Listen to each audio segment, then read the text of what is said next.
All right, well, I want to thank everyone for being here today.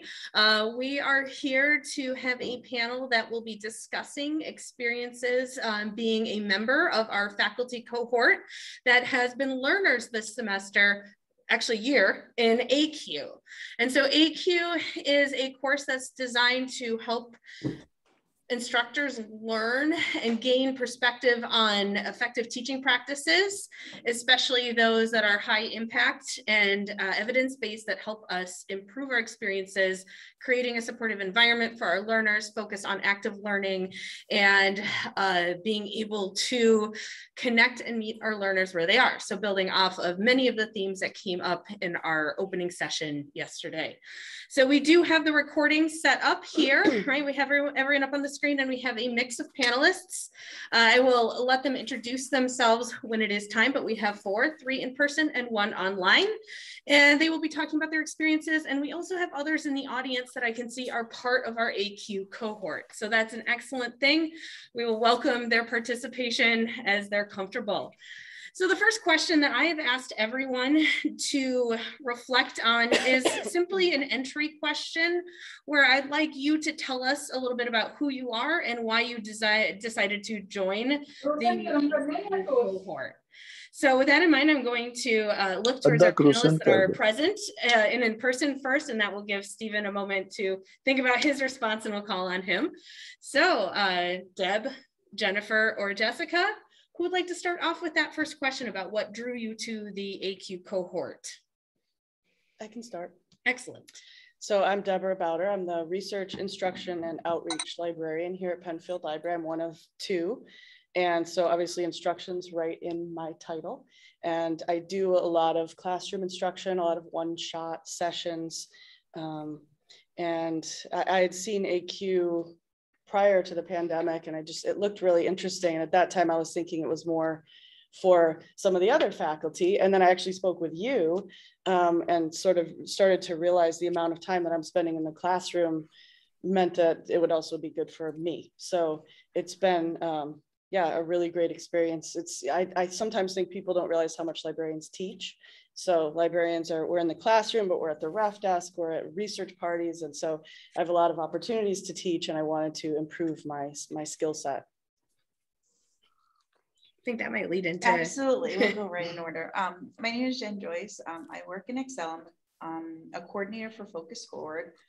I heard about ACUE, I want to say, I think it might have been like the welcome breakfast. They were giving out like some certificates. So I'd heard about it that at first, and then got an email if anyone was interested. I knew a colleague in my office had also, I think, been in cohort B. So I had asked her a little bit about it. So she gave me some insight what it was about. And just me personally, before entering into higher education, I was teaching early education for 16 years. So just to get into that mindset of teaching higher education and really, you know, breaking things down, it definitely helped me and piqued my interest. Hi, I'm Jessica Reher in Communication Studies. And I think for me, what really drew me to ACUE is I've been in the classroom for a long, long time now. And I sort of, in my mind, I equate it to anyone who has a skill and you practice it, right? So if you're a famous opera singer, you still warm up your voice and you still practice that skill and you learn new things. And, you know, if you play sports, you're still in the weight room and you're still running, you know, cross training. And so I felt like, you know, at any point in time, our classrooms could use some reinvigoration. And I don't want to say like I felt like my teacher was stale, but I appreciate there's still so much I can learn to help learn. And so for me, it was really continuing to hone the skill and get better at the skill, because I feel like we can all continue to get better and focus on that continual improvement piece of it. And Stephen.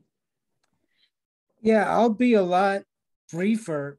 I just want to do anything that I can to improve my teaching and to enable my students to be better learners. This was an opportunity, so I jumped at it. I like it. Well, and I think that opportunity is actually a good segue into part of what I wanted to make sure that we discuss. So for those of you that are joining us or haven't learned, you're figuring out that ACUE is something that puts us in the learner's seat, and we're the ones that are experiencing what it is like to be a student in an online asynchronous course with some synchronous discussion opportunities, and it's in its third cohort. And one of the unique things about ACUE is that we're asked to put into practice what we do. So when we are learning about something, it's not just, okay, read about it, but it's read about and do. And so we're given an opportunity of anywhere from 6 to 8 different things that we can implement based on the module content. And you write it up, right? You go test it out. The classroom's your lab, right? You try it out and you do it. And then you reflect on what worked and what didn't. And so in here, it's a variety of different active learning strategies. Some you've probably encountered, some brand new. But I wanted us to reflect on that experience of actually being in that classroom, honing our craft like the opera singer singing scales. And so I would like the panelists to reflect on some of these practices that they've tried out. So one thing that I think is important to ask is maybe what sort of practice you tried or activity that you tried that surprised you. And I think with surprise, as we have a variety of learners and faculty that have been in this in various ways, right? Surprise can be good or bad. So maybe you tried something that worked really well. Maybe you tried something that didn't, right? But just what surprised you about putting into practice? What sort of moments can you reflect on from the classroom? Would anyone like to start on the surprise question? I'll go ahead. I teach experiential learning through Focus Forward. It's a mentoring opportunity on campus where students take 1 credit. So I had to get very creative with taking these ideas and getting them into the classroom. And I really latched on to concept maps. So what I did was I was able to put Focus Forward in the middle. And I asked them about the experience that they're getting from it. And the greatest thing that happened was that I took a picture of it, and I will actually say that over the course of creating this concept map and getting all of the students to add to it, the middle Focus Forward turned into a completely different word. They were just like, no, like it should be mentoring, and then Focus Forward comes from that. So whereas in, the general concept map was the circle and the lines coming off, I had to make another circle, and lines were going all over the place. And the thing is too, before I started, I actually explained why I was doing it. So I'm taking this course, and I'm a learner too. And I really just want to try this out to see how it'll work. And the students just really grabbed onto it. So I was excited. It got me excited. I was excited at the beginning, but then I was more excited that they were excited. I think I'm going to speak more generally. So one of the things that I loved about ACUE is that there's a number of these active learning strategies, and there's, really a lot of different strategies you can implement. And so as I was learning about them and watching the videos and reading the theory behind it, I was getting really excited, like, oh, I can't wait to do this in my class. And I was surprised at how many of them did not go as well in my classroom as I was expecting.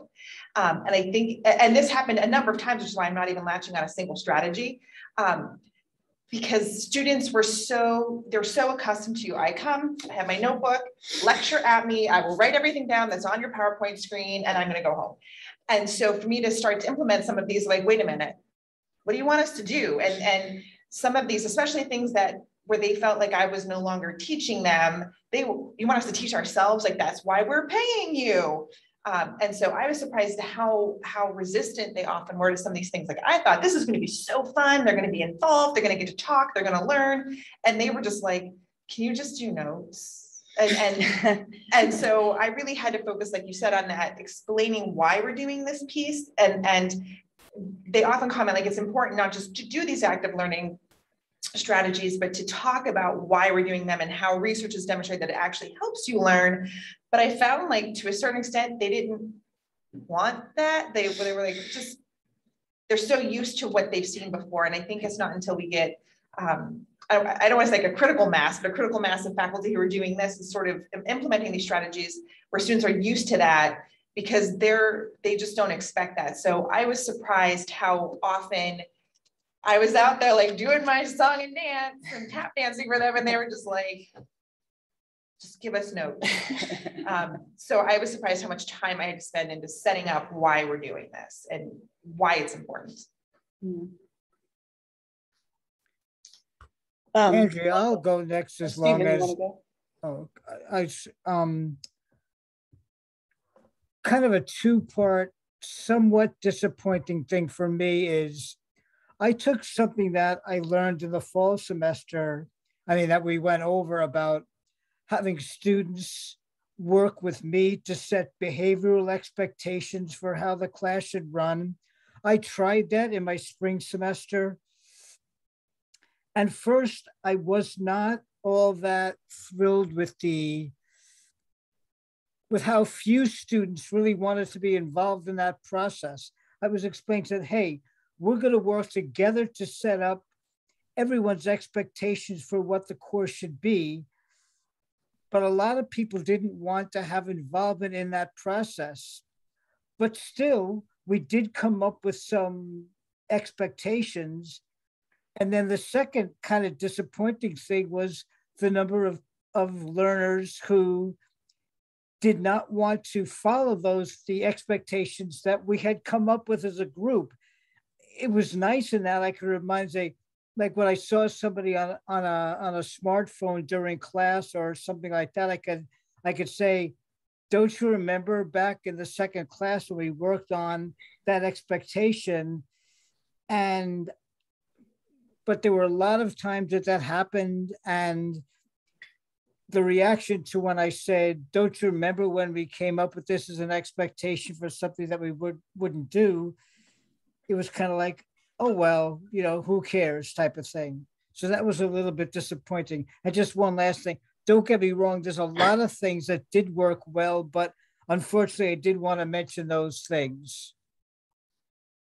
Yeah, thank you for that, Stephen. I think what you get at is really important. There's some that work, there's some that aren't, and it takes a lot of risk, and that's a challenge, right? Trying something new and also being prepared for it might not work, right? And that's a scary thing when we're asked to be the educators and the experts. So thinking of practices, I think maybe one note we can end on, and you can go big scale or small scale, is thinking about what sort of practice or activity that is gonna stick with you, right? What sort of thing you learned in ACUE that is now going to be part of your practice going forward. Sort of going back to the other question too, but tagging on to this one. So I think, several activities surprised me because they were so easy, and they were actually so intuitive, really, when you think about it, when you think about classes you've been in where the instructor was really good, or just really connected to the students. So a lot of the activities that I sort of focused on were, because I'm doing these one-shots where I don't have a ton of time for doing a lot of active learning strategies, because I just have this one chunk of time, one session to do it. So I was focusing a lot on my own behaviors that I could do to connect the students with what I was teaching, and to make the material more approachable. So things like using cues to signal important points, which I do, but I was more thoughtful about them and applied them more when we talked about it in the ACUE course. And those long pauses that sometimes it feels like you're pausing for too long, but actually you need to pause for that long. So I kind of built in things like that more thoughtfully, and I found that it was surprisingly easy, but also things that I'm going to definitely be continuing to do. I would say the most recent ones that we've just done, the DC 1, 2, and 3. So the design, the student-centered courses, just like the whole concept, which I guess I kind of knew it, but the way that they broke it down with like the cognitive levels and linking it to learning outcomes in the course, like I knew it, but the way that they just broke it down and different assessments you use, that's definitely going to stick with me. And I'm very excited about, future courses and just making sure everything lines up. I'm also excited. One thing that I took from one of the recent or past modules was asking the students to give advice for future students and how they can succeed in the course. So again, being with experiential learning, I got to get a little bit more creative. So not only did I ask them for, okay, how can you succeed in this course? But on a separate note card was like advice for being a mentor, advice for, you know, kind of balancing the classwork with the experience. And I have those note cards, right? And I'm ready and I'm going to laminate them, you know, so they have longevity. And I'm just, you know, it's very exciting just to see what's going to come of them, to see how the students are really going to react to them, and maybe, you know, posting them in a way that it's like, reflect back. So like during the semester, it's like, hey, we're 4 weeks in, we're 5 weeks in. If you're struggling, check back with those note cards to see if any of your struggles are from previous students. And again, you know, just explaining to them like, hey, hey, remember that course I was taking? We're doing this again. You know, they put a little more effort into it, not just like, okay, it's just something I need to write down. So just setting things up now for the future, pretty exciting. And I can tie on, you know, I really like that as well. I just did that when we wrapped up the spring semester and had to do the note cards. So that was the thing that I really stuck with me for the tail end. But what I really loved is one of the first things we did in ACUE, which was, it's called the syllabus reconnaissance. So I dread really the first week of class, but especially that first day, because it's, all right, let's do attendance. Let me get your name. Let me, you know, I tell them a little bit about myself, and then, okay, let's do the syllabus. And it just is so antithetical to everything I do in the classroom for the rest of the semester. And for years I said, like, look, today is just to be a really boring day because we just have to talk about the syllabus, but we have to talk about it. And the one of the first modules that we did in ACUE was about that day. And I was like, why are you doing something on that day that you don't do for the rest of the semester? And you're setting students up for like the expectation your class is going to look like this, when really your class is going to be completely different. And so when we worked through that module, I was like, oh my gosh, you're like, I really am like, and I tell the students like, this is not how class is going to look. Why am I doing this at all? And so the syllabus reconnaissance has them working in groups. It has them talking and having discussion. It has them reading through the syllabus on their own, asking questions of me. So it's much more participatory, and I don't have to stand there and say, here's my attendance policy. Well, we're going to skip this because you can read. I don't, you know, here are the learning objectives. Instead, they get to ask me more thoughtful questions, and it's a much more interactive class. And I felt like when I implemented it this year, this spring semester, I started the class on the first day doing what we're going to be doing for the rest of the semester, as opposed to like, well, this is just the boring day where I talk at you, because I don't ever do that. Why am I doing it on this day? And abandoning half the class before you even get started. And so that was just like, it hit me like a bolt of lightning. Like, there's a better way to do this one simple thing. And I think that's how a lot of the activities were, but the syllabus reconnaissance activities really were the ones that were like, let's start off on a good foot and then continue on that same foot. Stephen? I apologize. Honestly, something that I found a few times throughout the course is that things that I had been doing already were things that were recommended as appropriate strategies. So I guess maybe first of all, before getting back to the specific, one broad thing that I'd like to mention to everybody who's thinking about taking the course is that oftentimes you may get confirmation that something that you're doing is really a good thing to do. And two specific things that I can refer to are, one, in my employment law class, I always give students the opportunity to correct their exams and earn back credit for the stuff that I wanted them to know. And because my most important for them objective for the students in that course is for the students to leave with some kind of an understanding of employment law. So it's more important for them, for me, that they get that understanding when they leave the course than that they get it the first time. So I'm glad to see that that was a suggestion in one of the earlier ACUE modules. And so it's something that I'll continue to do. And the second thing was the idea of giving frequent feedback to learners throughout the course as to where they stand, what they're doing well, what they could be doing better. I do find that that does seem to make a difference. Thank you, Stephen. I mean, it's good that we're able to represent some of these different experiences and see that part of that ACUE thing is learning, maybe I was doing it okay, but now learning how to explain it to someone or learning how to maybe inspire them to get on board that this is part of their learning and learning goes beyond lecturing. And in there, I think, one thing that Stephen kind of brought up that's important is recognizing that, there may be some things that we just simply didn't have time to try or do. And I think that that's one of those inspirational points for ACUE. You learn a lot of different things. You have a lot of different tools you can put in your toolbox, but there's some that you might not be able to do while you're in the course.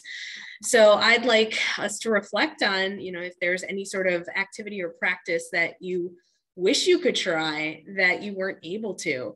With Stephen, I know one of the most recent things that came up in our discussion boards online was exam wrappers and how to do them in a larger scale class. So even in there, hearing about ways to reframe that exam, maybe that is something that people have been thinking about. I wish I could do this. So is there any sort of what you wish you could have been able to do in this past year of ACUE? Are there any of those moments that, oh gosh, I wish I could have done this, but I just simply couldn't this semester?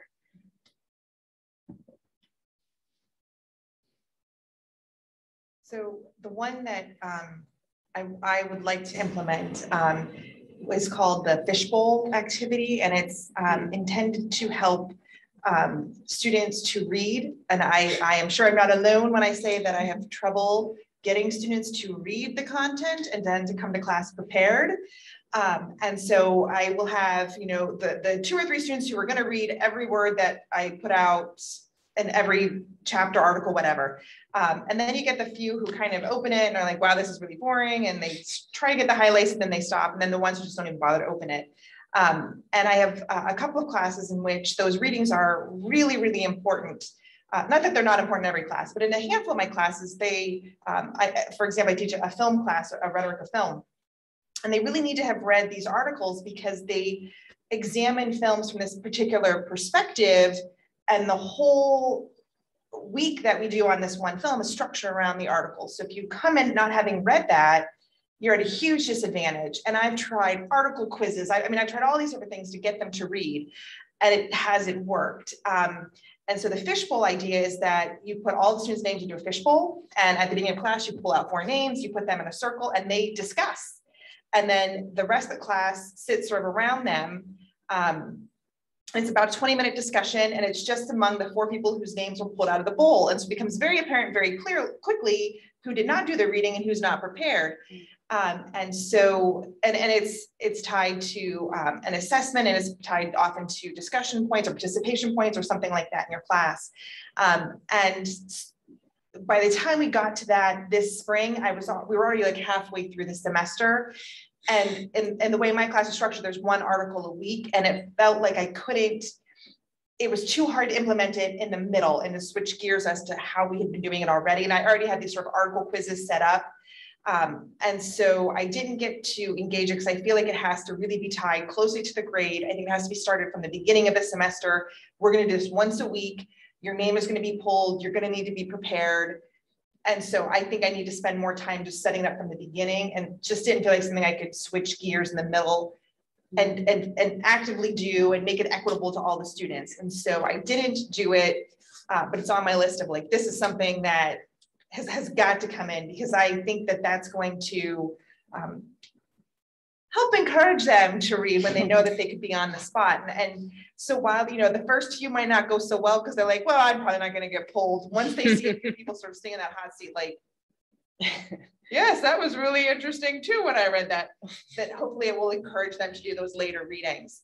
So that's something I'm looking forward to implementing.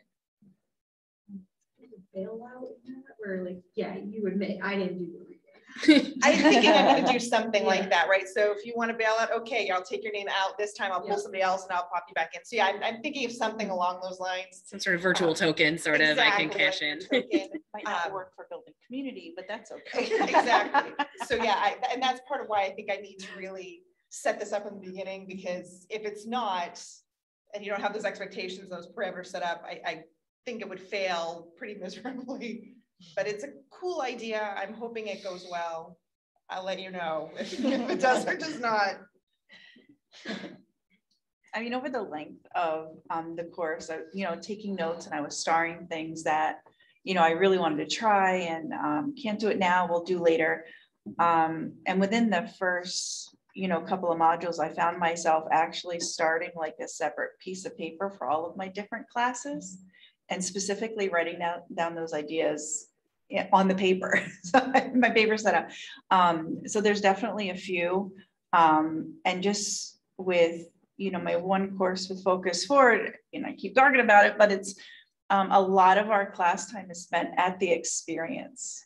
So the class times we meet, 3 or 4 times in the classroom setting, to discuss the experience. So really just trying to be strategic about using the techniques to enhance, their experiences, and create the, we do like icebreakers that they can take to the session, but just to create some of these, like to have a fishbowl experience. And it's like, hey, you as a team, discuss what's going on. And, other students, oh, we're having those same, experiences or frustrations, things like that. So I have a lot of different ideas that I'm very excited to try. Stephen, you looked ready.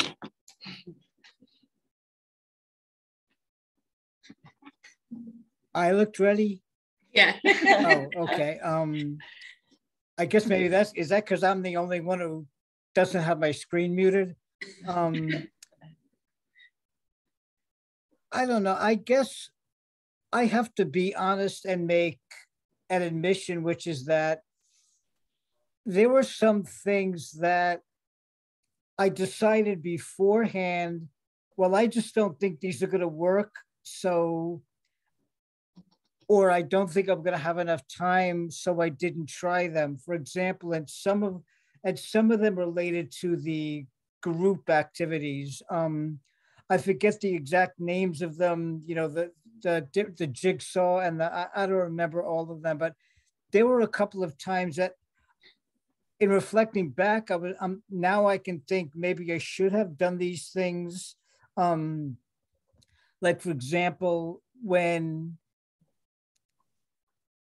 in my labor relations class, which I taught this spring, the students they were supposed to read, not hypothetical, they're real cases, and discuss how they would have decided those cases if they had been on the National Labor Relations Board.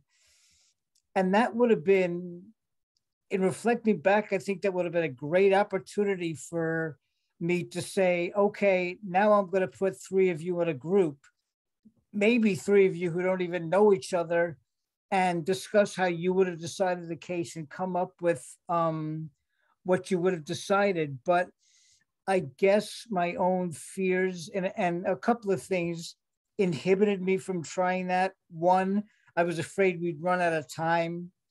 2, I was afraid that they would not all have been prepared. So some would have been more responsible and some would have just kind of, not had to do anything and gotten the same.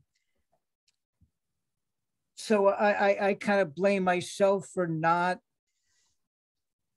saying, well, okay, so if it doesn't work, not everything has to work, or if I have to cut back on something else like at another day, so big deal, so I'll do that. And I wish, and again, a piece of advice for future people taking the course, give it a shot. I mean, I have continuing appointment, so hopefully I'm not going to get discharged if one particular activity doesn't work. So I kind of really wish I had been more willing to try some of these things, because again, some of the things that I have tried did work, and there does seem to be evidence that shows that they work. So because I mostly do one-shots, it's harder to do some of the activities, the active learning, just again, because I don't have the time in that one chunk of time. So I've been pretty creative about some of these things, which has actually been kind of fun. So the advice for future students, I've actually, I'm going to be trying with my peer research assistants who are at the research help desk. So I'm training them and I'm training them to assist their peers with their research. So I'm going to be asking them to give advice on how to be better at that. So I'm excited to see what they have to say. Yeah, I think that this was one of the reasons that I wanted to use that question to segue into the next, because some of us teach large classes, some of us teach small classes, some of us teach writing intensive or experiential learning. And online, I know that that was something that Stephen and I were able to discuss earlier, right? Different modalities, even some of the challenges that we've been facing in, hybrid settings and that sort of thing can make extra challenges. But one thing that works for us is to maybe get some perspective and see that other people, right? Librarians, Excel office, younger junior faculty, continuing appointment faculty, we're all experiencing some challenges and we get to see this together. So I'd love to hear from our panelists and kind of reflect on that added benefit of ACUE, being learners that are engaging with other people on campus, and what sort of common themes are we now seeing in the teaching experience across our SUNY Oswego campus that you gained from being involved in ACUE and meeting people from across campus. So what sort of common themes are you seeing in our experience that kind of brings us together as faculty members? There was with each module, there was, with our observe and analyze. So a lot of the time, and I'm not going to lie, I got a little backtracked for a little while there. I had to do a bit of catching up. So when I went to, reflect and things like that, a lot of the thoughts that I already had were there. Like, so, it's like, yes, I agree. And it seems like the biggest thing was just, I think you were talking about it before, just the engagement of students and changing that mindset that it's like, we're going to try something new. This isn't something you would typically do. You're not going to go in and be ready with your notes. And so just the engagement of them. And it's true about the amount you have to prepare them to say, hey, we're going to try something new and here's the why, and just getting them excited as I was, and just buying in, them buying into it. I think for me, it was especially helpful in this year because of the uniqueness of this year, especially in the fall. So students were coming back to the classroom in some cases for the first time in 18 months. And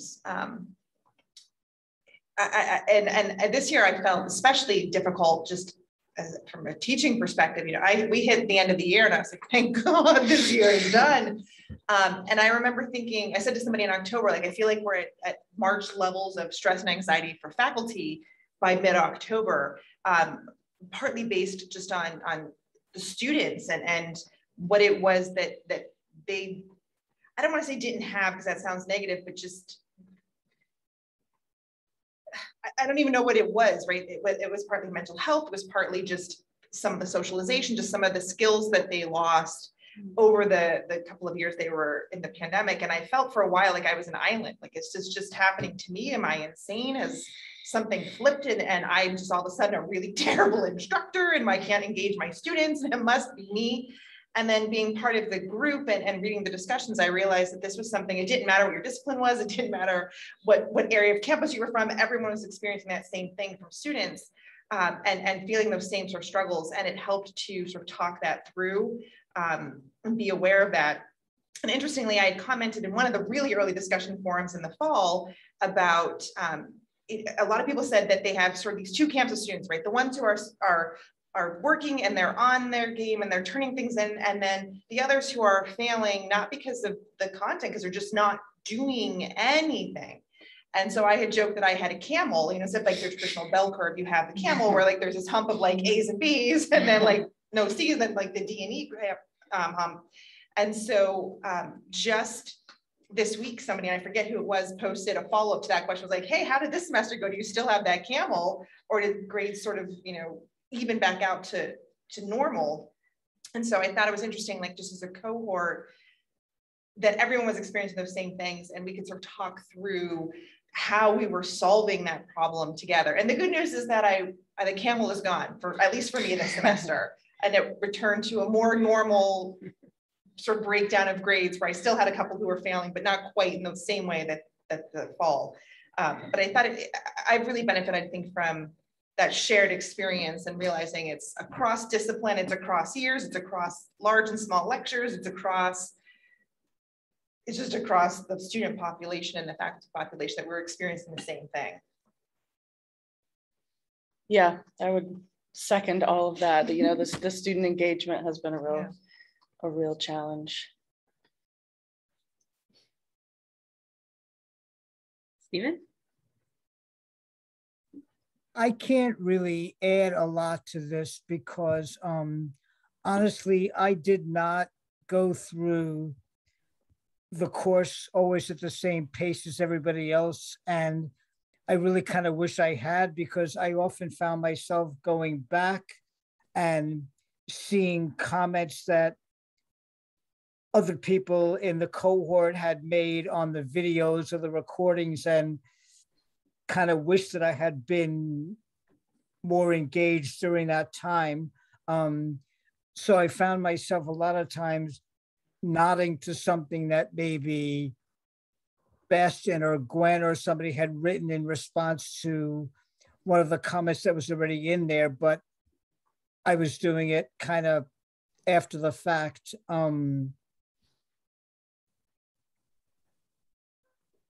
Yeah. And I think in here, I didn't put the question in. So this will just be from combining our experiences.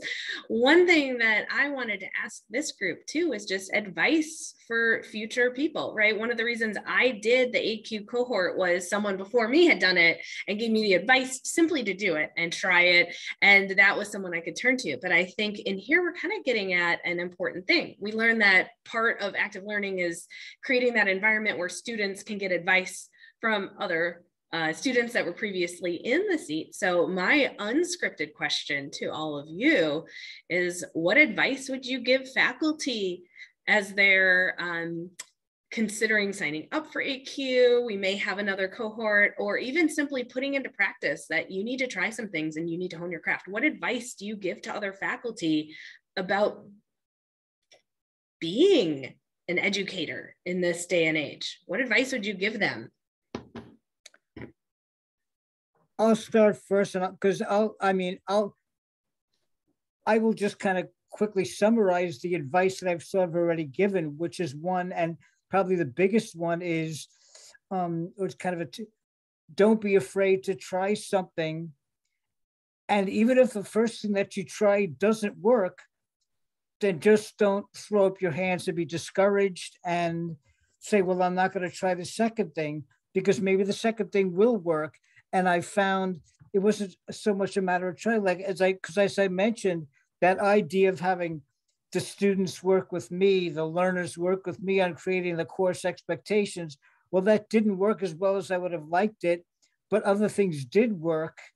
And again, then the other piece of advice that I would give is, you know, it's much better to do this if you're part of the cohort going through it at the same time and doing it at the same time as others. And I did that, like for the first semester. I didn't do it as well during the second semester, and I got a lot more out of it in the first semester when I was going through at the same pace as everybody else. I would add to sort of tagging onto that is just being creative. So being brave and being creative, and just there's a lot of ways you can apply the things that you learn in these modules. And, you know, like I've said several times, you know, just getting creative in terms of how I'm using some of these strategies and finding them really effective. Absolutely. Yeah. Making it work for you, making it work for your classroom, because you're the expert on it, right? You know how the ins and outs and the net dynamics of your classroom to make it work. And I would say the biggest part would be to create focus time on your calendar, so the week doesn't get away from you. Because I was struggling for a couple of weeks, and I found out when I specifically put the time on my calendar, I didn't. It's very, at least for me, it's a little easy to fall behind. So like just making that actual block on your calendar and not to move it and not to look over it, make it a different color, and give it the time, because a lot of what I've been doing lately, it's whatever you put out, you get back. And it just, you know, that's the perfect reflection for just the year that I've been, you know, working with ACUE, that I did find the amount of time that I put in, it definitely came back, you know, tenfold for me. And I would add to what everyone else has already said. And this, I think, would apply whether you're going to take ACUE or have taken ACUE or not. But something that came up in one of the more recent modules this spring was to keep some kind of teaching journal. And you know, I equate this to you know, one of the study strategies I give to students is, after you're done with class and reflecting your notes, before you get up from your desk and pack everything up, spend, you know, or sit down in your next class and spend the first 10 minutes while you're waiting for the class to begin, just reflecting on your notes and what you wrote down from that class that helps you to learn. And so often I have a class, I teach multiple sections sometimes of the same class, and the class can vary wildly just depending on who's in the seats. So I can do everything exactly the same. I tell the same jokes, I can do the same activities, I do the same notes, and it's completely different results. And sometimes it's hard for me to remember, did this not work because of the class climate, or did this not work in all the classes because of something I did? So spending just a few minutes after class writing down, here's what I did, here's how it went, so that way I can then reflect and compare. And I can then track what activities went well. And so often, especially with classes I tend to teach only once a year, like they happen every spring, like I'll remember this for next time. No, I'm not going. I'd like to think that I am, but I'm not. And I get to, like, you know, when I'm prepping for the class, I'm like, oh, I did that thing that worked really well. What was it? I was gonna remember it. And so by writing that down, and making just a few notes, and it doesn't take more than 5 or 6 minutes at the end of class, or even, you know, an hour or so after class, but I think it's helped immensely to help me remember later, and then to go back and reflect upon those notes and figure out what went well across all sections, what maybe went well with some sections, but not with others. So then I can say, oh, I've got another sort of section similar to that dull section. I'm going to need to beef this up somehow. So I really liked the notes piece of it. And I think that notes piece and campus climate kind of leads into one of the questions that I wanted to make sure that we get to in our perfectly timed last few minutes. When we're reflecting on ACUE, again, to reinforce what ACUE is, right? It is a chance to learn, to be exposed to evidence-based practices, to try some things out. And so it is a year-long professional development experience. And as Jessica brought up earlier, right, that critical mass matters. So we're in our 3rd cohort. We're hoping to start a 4th cohort. Details will be coming shortly. It is funded by the provost. So fingers crossed we'll get that funding again. But in there, I think one thing that we're seeing is there could be some critical mass that brings things forward across a campus. So as ACUE experts and people that have been spending their time in professional development, what sort of practices or activities do you see that we could institute as a campus that would help make SUNY Oswego what it is, a center for learning and excellence in the classroom? What sort of practices collectively do you recommend we all consider doing, regardless of discipline, regardless of librarianship? What practices inspire you as something that can help our campus collectively as a whole? I think that the students, my experience was that the students appreciated seeing me as a learner. That's the feedback I got, because we get we assess right after the class. And I think, I was pretty open about being like, I'm trying this, or, expressing that I just learned this new thing. And I think that the students really saw that as, as modeling being a learner, and that it's sort of this lifelong thing that you do. And the students, and the feedback I got, a lot of them said, I appreciated the instructor's enthusiasm. I appreciated, and I think that the students appreciate when we make that effort to be good instructors. So I think just being a learner and accepting that we're learners is important for the students to see. Angie, I want to go back to the original to the question. I really think that what we're doing is a lot. I really think we're doing a lot on campus, and I'm not sure if he's watching, but I just have a lot of credit to John, because I mean, the number of opportunities that John and SELF as a group, because Maggie as well, provide for everybody. Don't look at ACUE as an isolated thing, but this campus provides a whole lot of different opportunities through different modalities for people to be better teachers. And since we all are here at what clearly is a learner-centered institution, people really should try to take advantage of as many of those opportunities. So, Andrea, I would say that I don't think it's so much a matter of providing more opportunities, but maybe providing more incentive for people to utilize those opportunities. Yeah, thank you for that, Stephen. Again, the question, just to reinforce, is more that, again, ACUE is one thing that we do on our campus. And so in here, we're learning that ACUE complements the MOOCs and everything else that we do. But perhaps there's one practice that's embedded in there or elsewhere that we could start implementing across the campus that would create this critical mass. So it's not an ACUE specific practice, but in anything else. So Jessica, did you have any thoughts? We haven't heard from you on that one. I think, because I also did the Cornell diversity MOOC, which I'll be breakouting again for tomorrow. But what I've seen appear through the CELT readings, through the ACUE, through that is sort of the concept of universal design and accessibility, right? And I really am approaching all of my classes with not just what knowledge I want to impart on them. What do these students need to be successful learners, and how can I make this class accessible to all the students, regardless of their various backgrounds, their experiences, and their identity, and how can I make sure that everything I'm offering is accessible to them, that they can understand this material, regardless of all the things that might prevent them from being able to understand that content. And I think ACUE gave me some strategies to do that. The diversity MOOC gave me some strategies. The CELT reading group books discuss that, but I think that's the one thing across campus we can really focus on. What can I do in my class to eliminate barriers? Maybe that's barriers based on socioeconomics, maybe it's barriers based on the types of education they've had, maybe it's barriers based on their racial and ethnic understanding of the world, whatever those barriers are, and really focus on this universal design. And I think that's something that we all can do, and you don't need to do ACUE to learn. You don't need to be part of these professional development opportunities, but it's something that we can figure out how to do it and learn as a campus. And I think it ties into our diversity initiatives that we have on campus, right? And really being learner-centered and being aware of diverse perspectives. And so I think if we're truly going to do that, we all need to be working on that sort of universal design and accessibility of our classes. And with that, I mean, we have 1 minute left, so I'm just going to wrap that up because that's kind of the perfect way to think about this, right?